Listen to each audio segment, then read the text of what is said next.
Snapshot Viaweb, June 1998 January 2012. A few hours before the Yahoo acquisition was announced in June 1998, I took a snapshot of Viaweb's site. I thought it might be interesting to look at one day. The first thing one notices is how tiny the pages are. Screens were a lot smaller in 1998. If I remember correctly, our front page used to just fit in the size window people typically used then. Browsers then, E6 was still 3 years in the future, had few fonts and they weren't anti-aliased. If you wanted to make pages that looked good, you had to render display text as images. You may notice a certain similarity between the Viaweb and Y Combinator logos.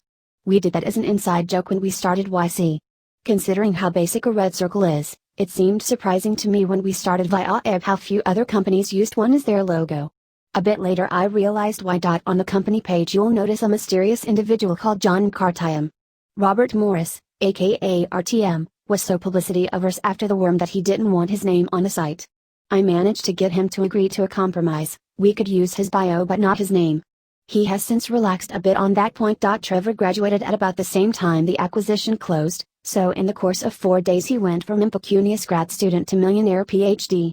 The culmination of my career as a writer of press releases was one celebrating his graduation, illustrated with a drawing I did of him during a meeting.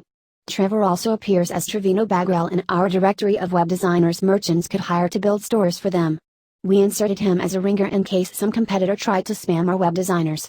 We assumed his logo would deter any actual customers, but it did not. Back in the 90s, to get users you had to get mentioned in magazines and newspapers. There were not the same ways to get found online that there are today. So we used to pay a PR firm $16,000 a month to get us mentioned in the press. Fortunately reporters liked us. In our advice about getting traffic from search engines, I don't think the term SEO had been coined yet. We say there are only 7 that matter: Yahoo, AltaVista, Excite, WebCrawler, InfoSeek, Lycos, and Hotbot. Notice anything missing? Google was incorporated that September. We supported online transactions via a company called Cybercash, since if we lacked that feature we'd have gotten beaten up in product comparisons. But Cybercash was so bad and most stores' order volumes were so low that it was better if merchants processed orders like phone orders. We had a page in our site trying to talk merchants out of doing real-time authorizations. The whole site was organized like a funnel, directing people to the test drive. It was a novel thing to be able to try out software online.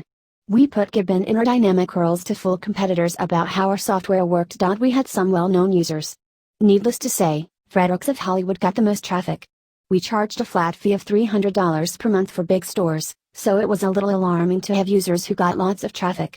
I once calculated how much Fredericks was costing us in band fault width, and it was about $300 per month. Since we hosted all the stores, which together were getting just over 10 million page views per month in June 1998, we consumed what at the time seemed a lot of bandwidth.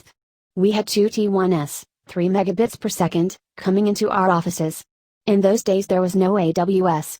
Even co-locating servers seemed too risky, considering how often things went wrong with them. So we had our servers in our offices. Or more precisely, in Trevor's office. In return for the unique privilege of sharing his office with no other humans, he had to share it with 6 shrieking tower servers. His office was nicknamed the hot tub on account of the heat they generated.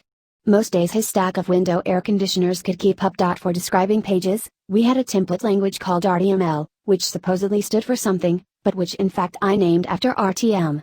RDML was common Lisp augmented by some macros and libraries, and concealed under a structure editor that made it look like it had syntax. Since we did continuous releases, our software didn't actually have versions.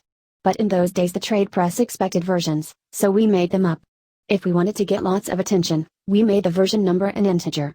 That version 4.0 icon was generated by our own button generator, incidentally. The whole Viaweb site was made with our software, even though it wasn't an online store, because we wanted to experience what our users did. At the end of 1997, we released a general-purpose shopping search engine called ShopFind. It was pretty advanced for the time. It had a programmable crawler that could crawl most of the different stores online and pick out the products